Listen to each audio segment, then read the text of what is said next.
In this video, you will learn how to perform a basic installation of the software needed to use your BMG LabTech microplate reader. The SpectraStar Nano is used as an example. Mars data evaluation software install is also shown. Before attempting the installation, it is vital that you make absolutely certain that you have administrative rights on the computer on which you are installing the programs.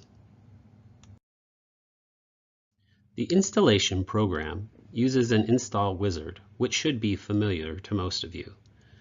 To start the installation, choose the appropriate program, confirm that you want to install, choose the full installation, and choose the standard directory.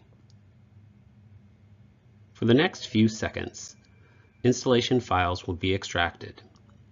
It will then take another few seconds to install the files. Did you know that BMG software is license-free? This means that this software can be installed on an unlimited number of computers. When complete, you will get an indication of a successful installation.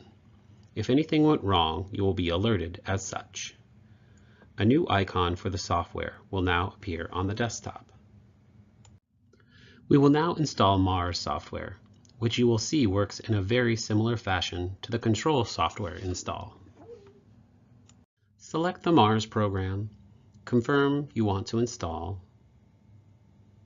select the full installation, and choose the standard directory. Once again, files will be extracted and installed, and the length of time will be dependent on the computer that you are using. The license-free software is especially useful with Mars as it lets all users have a version on their personal computers to enable data analysis. Mars is now installing the MATLAB component.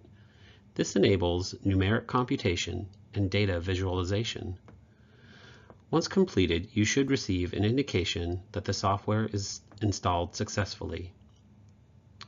Upon completion of this installation process, you will be ready to collect and analyze data using your SpectraStar Nano. As with the control software, a new icon now appears on your desktop. In a subsequent tutorial, you will see how to export Mars data files. These can then be taken to your personal Mars installation on your computer. There will be no need for the computer associated with your reader to be occupied by someone performing data analysis. This should allow the reader to be free for data collection more often than not. If you have any questions about software or software installations, or other concerns regarding the Nano, please contact us.